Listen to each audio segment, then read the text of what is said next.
Greetings comic lovers and welcome back to Casually Comics, the channel where we chat all things comics, from reviews of comics new and old to history to anecdotes to really wherever our whims take us. I'm Sasha and today we're looking at Moonlight, the 2016 relaunch of it. There's been a few. I suppose run would be a better word. This run for many reinvigorated the character, while for others it was an introduction to someone who may be lesser known outside of comic book circles. Especially unhelpful when it comes to Moon Knight is the fact that in order to be quick and give the Cliff Notes version to new fans, some people will just say that he's Marvel's Batman, but he's insane. No, he's really not. There's a lot more going on there. There are some surface comparisons, but very few, and ones that are shared with so many characters that it makes it a rather redundant comparison at times. But enough of that for now. We're here to look at the 2016 run, which just goes for it. It's just an interesting read, and you know you want to see some Moon Knight. You know you do. If you're always down to be introduced to a new character, even if they're not new to you, then hit that like button. Now, Moon Knight isn't new. He was first introduced in 1975 in Werewolf by Night, one of the many supernatural comics that was caused by the CCA, or the Comics Code Authority, lessening its ban on supernatural creatures and imagery. And this 2016 run has all of that and more. Look at this cover. It's bold. He's staring right at you. And he's in a straitjacket. You need to know. Covers like this tend to have two reactions with potential readers. People either look at it and want it, yes, challenge accepted,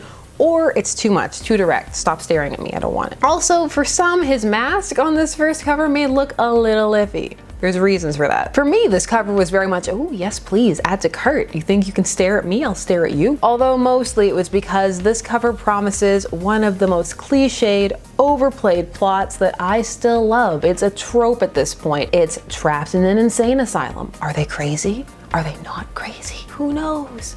They're usually not. This can be done quite well, or it can be hot trash. So let's take a look. Moon Knight, written by Jeff Lemire with art by Greg Smallwood, the same person who did Veronica Lodge Vampire Hunter, aka Vampironica. So if you liked that art when we did that video, get excited. This story opens as all new runs should, with a page full of backstory for noobs. Any comic could be someone's first, and it's especially important to remember that when you're relaunching something. There's no shame in not knowing who everyone is. Mercenary Marc Spector died in Egypt under a statue of the moon god Khonshu. In the shadow of the ancient deity, Marc returned to life and took on Khonshu's aspect to fight crime for his own redemption. He went completely insane and disappeared for a time, but returned to protect those who travel by night. At least, he thinks that's what happened. Also, that was more Cliff Notes than my Cliff Notes. So much just happened to Moon Knight, most of it really bad. His brother's a serial killer.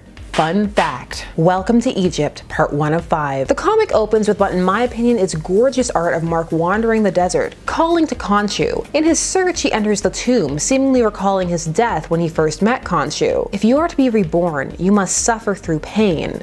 It is the way of things, my son. Firstly, Khonshu looks intimidating and imposing, so props for that. And secondly, good use of a meta reference that wasn't overbearing or in your face. Impressed. Plus 5 points to Moon Knight. In front of Marc is a chest, inside of it a mask, and Khonshu tells him he needs to put it on to remember who he was so he can become who he needs to be. He puts it on, and this gorgeous page of his past identities fills the full page spread. Okay. History for those new to Moon Knight. Modern day Moon Knight has DID, dissociative identity disorder, also known to some more commonly as multiple personality disorder. He didn't always have this. At first, some of these personalities were aliases that he used in order to investigate crimes. He had a high-class alias and a low-class alias so that he could attack crime on all fronts. But over time, and all the paranormal stuff he dealt with, plus some personal tragedies, this became DID in canon. He just got more and more unstable canonically, until finally he was just primed to always have DID. He now has many personalities, with special attention being paid to the originals, Stephen Grant and Jake Lockley, both of whom sound like Harley Quinn romance novel protagonists. So in this panel, that's some of what the readers are seeing. However, we now get to the asylum part of our program. He wakes up in the asylum. It is of course a terrible asylum. They are never good.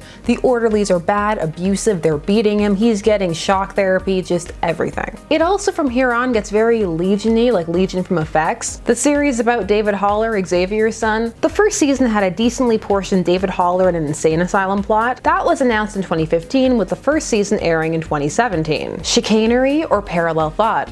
probably parallel thought. Everybody and their mom has done this plot. Buffy did this plot.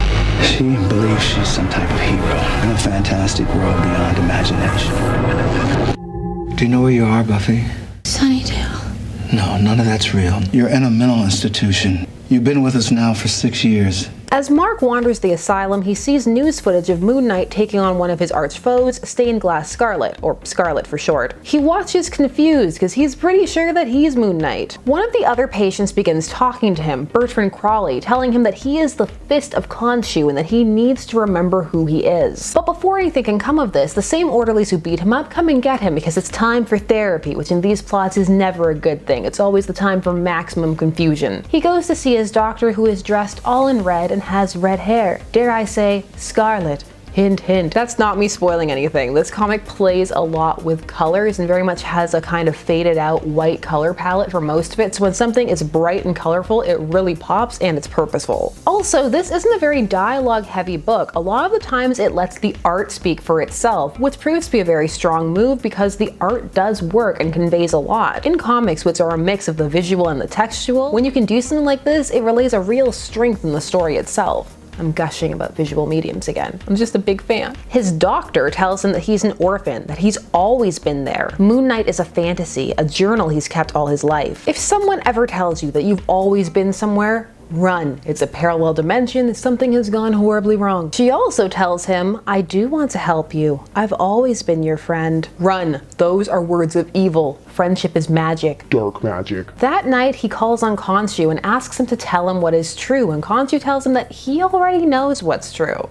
So he fashions himself a mask out of bed sheets, also with a cape. Gotta look good for your escape. He also uses a pen to draw on his moon symbol because you've always got to be on brand. People need to know who you are. Get the word out. With the mask, Khonshu tells him that he will see things as they truly are. So now, looking through the eyes, he sees that the orderlies aren't ordinary orderlies. He fights his way out to the surface and sees a world in chaos, sinking in sand. Khonshu tells him that it is real and it is an attack by Seth. However, the orderlies catch up with him and rip the mask from his head and reveal to him that the world is actually completely fine. So part 1 ends with a confused Mark being led back inside and wondering just what is real. Well, what is? I mean, we know, but still, or do we? This is a cool introduction to the character for a couple of reasons. 1, it acknowledges past canon and homages it. 2, it tells the reader what they need to know in a non-plot dump exposition-y kind of way. It lets it unfold through the narrative, and it provides a confusing environment so that if you feel confused, you don't feel bad about it because Mark's confused too. 3, it's just a bold choice. No plain Jane just restarting going back to crime fighting for Mark. Also, it dives into Egyptian mythology, which is one that gets a bit less play when it comes to iconography and inspiring characters. So Moon Knight is cool for those who like that sort of thing too. Now, how much you enjoy this is partially going to ride or die on how much you enjoy this type of plot. For some, they're just sitting there rolling their eyes, waiting for the inevitable, oh wow, so it was the fantasy or other world that was real. Gee, I'm so shocked. While others find the jumping back and forth to be quite jarring, or others have just seen it too many times before. It's played out. Me, I'm all for it. I just like to see the different ways it's implemented and how well it can be pulled off, or how badly. And this one is trying, and it also gives the readers the clues that they need. It doesn't just drop them on you at the end. It's also taking itself seriously. It's not just winking to the camera the entire time. It's treating it like this could be the first time you've ever read a story like this, which especially for the start of a new run is a good approach to take, in my opinion. Side note, my favorite Trapped in an Asylum Am I Crazy episode has to go to TNG's Frame of Mind. It's probably not the best one out. It's not the best one out there, but it does have some solid moments. Riker, trapped in a prison till the aliens see if he's competent enough to stand trial for a murder that he committed. A murder the same as the one in the play that he was playing a character in. Dun dun dun. Without warning,